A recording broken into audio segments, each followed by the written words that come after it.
on shooting, and Rodman going after Muresan. Easy. And they have to separate the two. Rodman got Muresan in the back, and Muresan.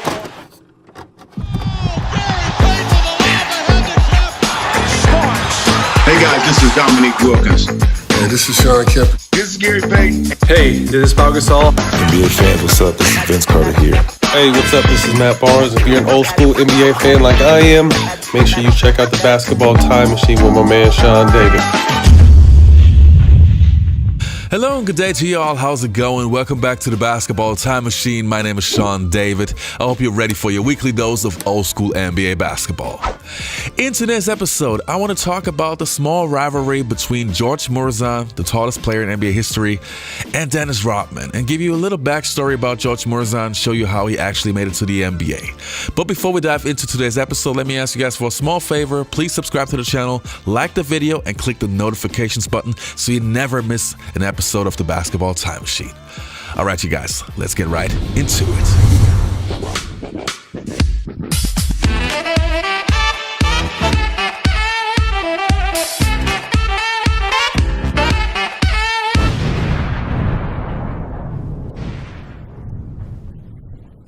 So where do we start now? As I mentioned before, I want to give you a little backstory about Georghe Muresan, show you how he made it to the NBA, and a little bit of his NBA journey.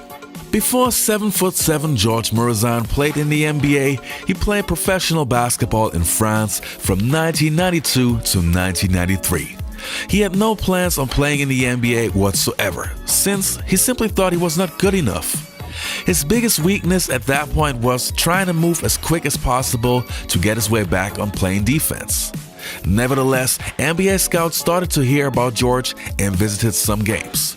Slowly but surely, Georghe Muresan realized that there indeed might be a chance to make it to the NBA. My coach started to tell me about NBA. I said, no, the NBA is too big for me. I'm not that good. My agent called me and said, look, a couple teams from NBA want to see you before the draft. You want to do it? I said, yes. I thanks, I'm ready. We coming to the draft in Detroit, 1993. The Washington Bullets select from Romania, Gheorghe Muresan. George does not speak English, but I think he would understand the international applause. You know, this will be a nice thrill for this young guy, a nice hand. So he can score. They say he has a very nice touch around the basket. You're saying 7-7. He led his team to the final. So you know that he does possess some talent here. When Georghe Muresan entered the NBA, he was just 22 years old and not only had to face much tougher and stronger opponents, but also had the struggle that he could not speak English. The Washington Bullets also were not a team that was blessed with much talent, which meant George also had to put up with many losses. It took him a very long time to adjust, and he would finish his rookie season just receiving 12 minutes per game while averaging 5.6 points and 3 rebounds. When I come into Washington Bullets in that time, we go to the first training camp. Everybody tell me the camp is so hard. The first day, that was my hardest day ever. Push, push, push, push. I said, I will try my best, but I will push myself until the end. Muresan making his NBA debut tonight. 7'7" Georghe Muresan. I was a little bit nervous, of course. I want to make sure I don't look bad. I want to be proud of myself when I'm coming out of the court. Georghe Muresan takes off his warm-up, and he'll be coming into the game. Give him hell, George. That was like a moment. When I walk in, everything disappeared. He may be a little nervous, but he has a nice touch. It'd be good if we go ahead and make this, get his first point. Nice stroke. It was not bad, but I realized I have to work even more to get him better. Muresan picks up his fourth as he was bumped. My first year was the hardest year I have because I cannot adjust my body to traveling, sleeping, and relax. I know I can do better. And even though Georghe Muresan had a lot of problems in his rookie season, he worked extremely hard on his game. And you could see that he was really improving. We have to remember back at that time the NBA was blessed with some incredible centers like Hakeem Olajuwon, Patrick Ewing, David Robinson, and of course Shaquille O'Neal. And talking about Shaquille O'Neal, Muresan was actually one of the few guys who gave Shaquille O'Neal problems. I know you don't want to answer this question, but just answer it. Who would have given you more problems? Because I saw Gheorghe Muresan give you that work. I saw Gheorghe Muresan give you that work. What happened was... Him or Boban? What happened was? He did a Michael Jordan layup. He dribbled and laid it up and finger rolled, and the whole arena went crazy. Shaq was so mad. He came out and dunked on like 5 times. We like, we don't care. What happened was... He laid you up. What happened was, there's 2 guys that I could never figure out. Gheorghe Muresan and that damn big country. Now, obviously, when you were a big in the 1990s, you were playing against some of the best bigs of all time, and it's natural that you have some rivalries going on. But the strange thing is that Gheorghe Muresan's biggest rival was not another big, it actually was Dennis Rodman, who for whatever reason liked to have scuffles with other bigs. I mean, Shaquille O'Neal, he had his scuffles with Frank Bukowski, Dikembe Mutombo. It kind of seemed to be his thing. Dennis Rodman was the master of game psychology and always tried to get into the head of his opponents. He was trying to identify mental weaknesses. So when he met Gheorghe Muresan, he would do his best to get him out of his game. And once the two of them started with the first scuffle, it would happen every single game. George and Randy Brown shooting. Not normally a guy you want shooting, and Rodman Easy. and they have to separate the two. Rodman got Muresan in the back, and Muresan fought back.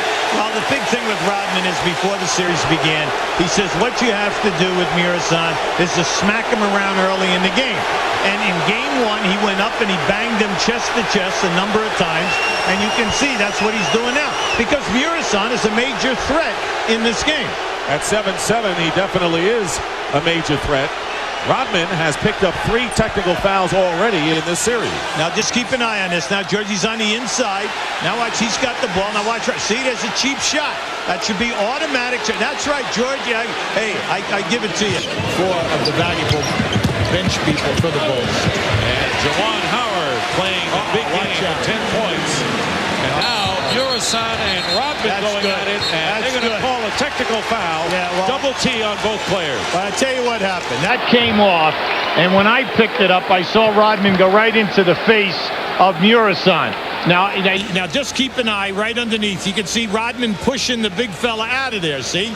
And now you see George is saying something tough. Now Rodman is, a little antagonizing the guy right now. So now he pushes off again. So why does Muresan get a technical out of that? He should not have gotten a technical. That's absolutely right. It was so clear that he was baited by Dennis Rodman all the way.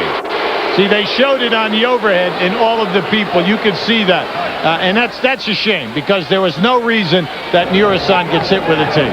Both of them got hit with it, but Muresan was baited. Trying to prevent just that. Kukoc with a fake on Legler, puts it up, and Muresan grabs the rebound at the buzzer. And Rodman and Muresan. That's not the first time they've gone at each other. Yeah, and you know what? Dennis should just play the game, okay? Mainly because Big George is doing an excellent job at both ends on the boards. Well, the Bulls shot over. Played only 9 minutes each, and they'll call another foul. Loose ball foul. Loose ball foul on the Bulls.